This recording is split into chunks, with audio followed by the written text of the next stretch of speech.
back to the Coffee Crime Club. I'm Sydney. And I'm Ariane, and we're just two corporate girls who love a good latte and a wild true crime story. So clock out, pour up, and let's get into some questionable behavior that definitely didn't happen at Definitely work. not. Cheers. All right, so today, what are we drinking? We're drinking Starbucks. I have a chestnut praline latte with oat milk and brown sugar syrup. Yeah. It's one of their little winter ones. It always makes me feel festive, little nutty undertones, but really good. What you drinking? I am drinking a cinnamon dulce latte with a little bit of oat milk and a pump of brown sugar because I am, in fact, lactose intolerant. But today I'm enjoying it out of our brand new branded coffee cup, courtesy of our first sponsor. That's right, y'all. We have our first sponsor, and I'm so excited to share them with you. So, Brockford Executive Services is a private transportation company. If you're riding around DFW, Brockford Executive Services is here to make sure your experience is anything but regular. Yeah, they're professional, private, and comfortable. Their customer service and communication is really just like top tier.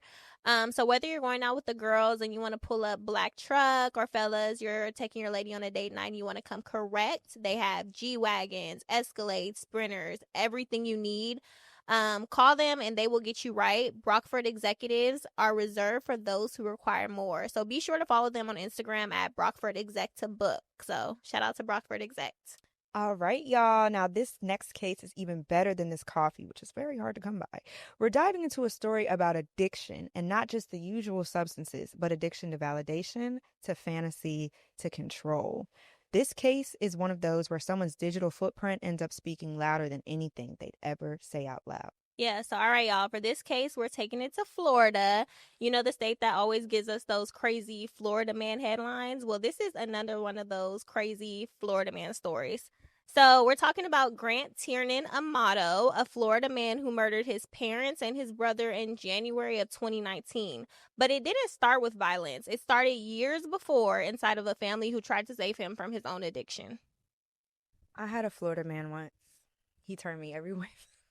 I know nothing comes good from Florida. Nothing comes good. Let me not say that, because I have a lot of Florida friends and Miami girls. I love We my love Miami you, girls. Miami girls, but a lot of strange things come out of that swamp known as Florida. Florida's a little wild, but you know, we love the 305. All right, let's take it from the. You know what we do? We do love the We 305. do love the 305. We will be. Never mind. But so let's take it from the tippity top, y'all. Grant Amato was born May 20th, 1989, in Orlando, Florida. He was raised in Chulota by his parents, Chad and Margaret Amato, alongside his younger brother, Cody, who he was especially close to growing up. Twin. He also had an older half brother, Jason. Mm-hmm. But Jason didn't live in the house, and that was from his father's previous relationship. Okay. But remember Jason's name because he will be important later in this story. So yeah, on paper, the Amato family looked like a normal family. Chad was a clinical pharmacist and Margaret worked as an operations manager. And they seemed to be just like, you know, an educated, loving, and structured family. Grant and Cody attended Timber Creek High School and they bonded over weightlifting and fitness. And they later enrolled at the University of Central Florida together. So they were pretty close. And when they enrolled in the Central Florida University, they both earned a degree in nursing. So then they went into a more advanced nurse anesthesia training program. So his brother Cody ended up finishing, but Grant happened to drop out. And we don't really know why Grant. No, they actually never said why he dropped out. He just did not finish, but his brother Cody did. I wonder if he kind of like felt some type of way that his brother was able to finish and he wasn't. I don't know. I don't know. Just a thought. Anyway, so around this same time where he dropped out, his family started noticing he was struggling. They were noticing he had signs of compulsive and addictive behavior, particularly involving pornography and internet usage. At one point, his addicting became so concerning that his parents actually ended up sending him to live with his aunt, thinking that the distance and space and structure would reset him. However, that didn't actually quite work. He eventually returned home and the pattern continued. The secrecy, the isolation, the dependence on the internet. Yeah, I wonder whenever they sent him to live with his aunt TT, if he had like strict rules, like if they tried to limit his internet usage or anything, or he just went over there and kind of did the same thing.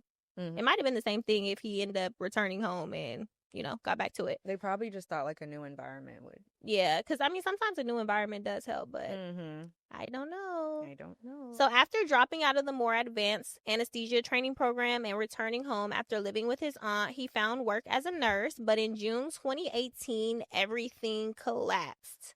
Grant was suspended from his position after allegations surfaced involving the theft of controlled substances, including propofol, which is the drug used for anesthesia, and concerns about improper administration. He was arrested related to the medication theft, and when police officers questioned him, he reportedly made statements about suicidal ideation.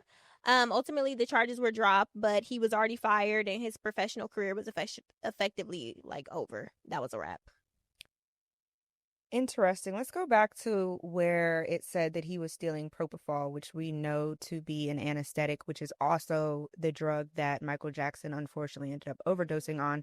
I'm wondering if there's some sort of reason why he was stealing that one in particular, especially because he was in the nurse anesthesia program. Yeah. You know what I'm saying? Like, obviously, he knew what propofol was.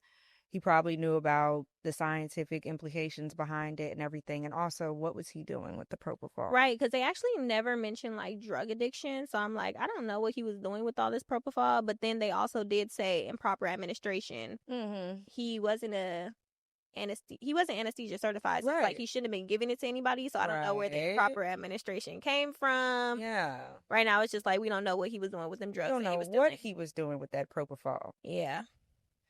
Well, anyway, so, he lost the job. He lost his money. He lost his money on and his entire future in the medical field, which at this point, he was building up his future in the medical field. Yeah. He was with his brother. He was doing whatever. And obviously, things start to get sticky. He's depressed. He's withdrawing socially, showing antisocial tendencies, and he starts spending most of his time online. Mm-hmm. And he's gaming. He's watching porn. But eventually, he finds his way onto the live campsites.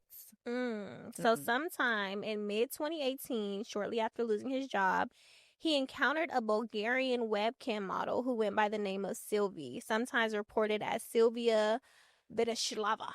She worked on a popular adult cam platform, including Chatterbait, interesting name, Wild name, which viewers pay for private interactions using tokens and tips.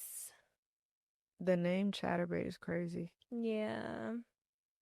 Yeah, and it said he stumbled upon the campsite, or he just eventually made his way to campsite. I'm sure. Yeah. He stumbled upon Chatterbait. Well, Grant spent up to 6 hours every night talking to Sylvie consistently for roughly 6 months. Wow. And by late 2018, he was spending between $2,000 and $2,400 a night, sending tokens, gifts, and direct payments. In less than 1 year, he sent nearly $200,000. 200,000 United States dollars. 200,000 bomba clout United States dollars. Mind you, money he didn't have because he didn't have a job. He didn't have a job. Lost his job. He did not have this money. This was not his money. This money was taken from his parents, from his brother, and from shared accounts. $200,000 from everybody else in less than 1 year. To send to his girlfriend in Siberia. I can't even do the quick math on that, but $2,400 per night for 6 hours. Like, what? Crazy. Sylvie was talking a good game, y'all. She was like, I don't want to talk unless that money talk. She said, no money on the line? Huh. Yeah, he saw this as a real emotional connection. He was like, that is my girl. That is my cinnamon apple. That is my bookie butt. Yeah, that is my girl. And, everyone else is like, no, you've never met Shorty before. You have to pay to talk to her. And he's like, don't ever say that about her. She is very beautiful to me. And he was expressing that he thought their bond was genuine. But at what point does fantasy just turn into delusion? Like, at what point did, No, that was delusion. He thought that was genuine, and Sylvie was like, this is genuinely about the money. And she has several other men that's like, yeah. Hey, I'm not gonna lie, so but much money. If she's running a $200,000 off of one person, it's like, you really don't even need to talk to nobody else. She don't, but you know what? No, but live your life, Sylvie girl. He was definitely delusional. That was very transactional. Like, if you have to pay somebody every time y'all talk, you have to type in your credit card information, turn the back around to type in the CVV. Turn on your camera to have a conversation. Every single time. Hey. Every single time. So, anyway, by December 2018, the family could no longer ignore the damage. Obviously, he stole $200,000 from them, so their accounts were drained, credit cards were maxed out, and his father was like, "Look, you know, on December 22nd, 2018, he was given an ultimatum. Either you go to rehab or you get out of my house." That's what his dad said. All right. So he had the choice, and Grant decided to enter a 60-day inpatient program in Fort Lauderdale. And the program focused on pornography and internet addictions, but his parents actually paid for this for him. So, they were really trying to take the necessary steps to give him the help. They invested in him, Mm-hmm. but he didn't finish. He returned home early on January 4th, 2019. That's not even 30 days. It was a 60-day program, and he ended up lasting 12 days before coming home. So he didn't finish. 12 days? He said, "I can't take it. I got to get up out of here. I gotta talk to my woman." So he returned home early, and his father laid out strict rules when he got home. He said no contact with Sylvie, limited internet access, mandatory therapy, turn over all your firearms, and get a job. Get a job or get out. Yeah, That's I feel like crazy. those are reasonable rules though. These are reasonable rules, but I also wonder when they're saying, "Hey, turn in your firearms." Was he showing signs of aggression already? Right, because they never mentioned signs of aggression, but at the same time too, it's confirmed he's an addict at this point. Sometimes when addicts are trying to get their next fix, there's no telling what he would do. So it could have turned into aggression, or he could have even sold his guns, to some random person for a low price, and no telling what that person would have did with the gun. So right, and now he got a murder charge on him that he didn't even do. Exactly. So, obviously Grant doesn't listen to anything they say, and he broke the most important rule. What y'all think the rule was that he broke first? We all know. He reestablished contact with Sylvie. His mother found out, and his father said, "You know what? I'm done. You're not getting another red cent from me, and you need to get up out my house now. You gotta go." Yeah. So, on the night of January 24th, 2019, Grant Amato carried out what prosecutors described as a calculated triple homicide. And this was about 3 weeks after they had kicked him out of the house. So, investigators believe that Margaret, his mom, was shot first while sitting at the family computer. Later, Chad Amato, his dad, was shot when he returned home. And then later, Grant used his father's phone to lure his younger brother, Cody, back to the house. The exact message was never recovered, but the phone records confirmed that they had made contact. But when Cody arrived, he was shot as well. Then Grant basically tried to cover it up and erase evidence. He plugged his brother's phone, Cody, he plugged his phone into his computer and tried to do a factory reset. He logged into Public's Wi-Fi around 3 a.m. and he also used his brother's USAA bank account to pay nearly $600 to, of course, you won't believe this one, access the campsite directly after the murders. So, as sick as that is, the bodies of Chad, Margaret, and Cody were discovered after Cody didn't show up for work. So, Cody was always coming in work every single day. He was a sharpshooter, and he hadn't missed a day of work in years. So his girlfriend and his coworkers were really worried about him, and they were pretty much on it. So they called the police to do a welfare check, and then the police went to the house to check it out and see what was going on. I mean, that kind of says a lot about Cody, though, because it was less than 24 hours. It was literally just the next morning when they did a welfare check. So that kind of shows he was very on time. Yeah. He didn't miss a beat. So that was really out of his character. Yeah. Yeah. That's important to note. Very important to note, because after they did their welfare check, Seminole County deputies responded, and after no one answered the door, they eventually entered and found all 3 family members deceased. The prosecutors argued that the crime scene was staged to look like a murder-suicide committed by his brother Cody. Wow. So I think that's why it's important to note, when we're saying, if people were such in an uproar because he didn't show up for work, that kind of says a lot about his character. He was reliable, and it just was out of the ordinary. So now they get to a crime scene with 3 dead bodies staged to look like a murder-homicide. That seems a little out of character for Cody, in my opinion. Murder-suicide. Mm-hmm. Yeah. Mm-hmm. So, They basically said that it looked very staged, that a gun was placed near Cody's bodies, but the ballistics didn't match. Mm. Chad's holster, which is the dad, his placement was inconsistent. The bodies were in separate rooms, and the actual murder weapon was never found or recovered. So perhaps the most disturbing thing found, though, was a written note found in Grant's car, written from quote unquote Cody's perspective, that said, "Grant, I will take care of all your problems. I just need you back. I can't live without you, brother. I said I'd take care of all your problems at the house, and I have." Red flag. Red flag. Also, going back to the dad's holster placement. So, was he trying to make the dad seem like he did it? Was he trying to make the brother seem like he did it? Like, who done it? Right. Come on, like let's be consistent. So after the murders, Grant didn't just flee quietly. He's using the victims' financial resources almost immediately, like I mentioned, which is creating that paper trail, that digital paper trail. So after the murders were discovered, the authorities were able to track his vehicle by toll records and were able to locate him at a hotel in Orange County, Florida, the next day on January 26th.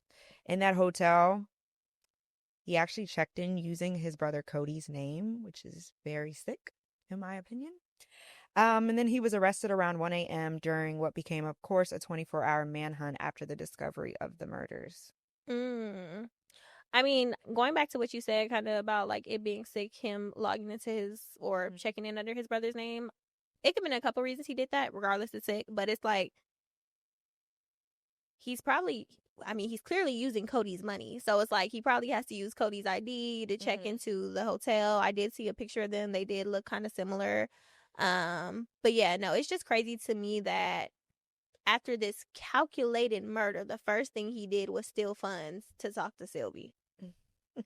Like, he, at this point, it doesn't seem like he had any remorse for what he did. Yeah. He's just an addict trying to get his next fix, trying to have a conversation. And I just kind of wonder how that conversation went when he got on the phone with Sylvie. Like, yeah, like, was he nervous? Did he seem off? Of course, we don't have any information from her because she don't have to talk to the authorities. She's wherever she's at. in Bulgaria. Yes. So Bulgaria. Once the police caught him, he told the investigators that the last time he saw his family, they were alive. So he basically don't know what's going on, and he didn't do it. So his official alibi was basically denial and attempts to mislead investigators into thinking it was a murder-suicide committed by his own brother, a story that evidence immediately disproved. But to me, it just kind of seems crazy that he doesn't have any remorse, and he's like framing his brother for everything. He like, I don't know what happened to them. Last time I seen them, he was alive. It had to be Cody. Like, no remorse. Didn't do it. Jeez. Basically, I'm like, I'm staying in a hotel for reasons unknown. Leave under my alone. brother's name. Right. Like, yeah. I don't know what happened to the people.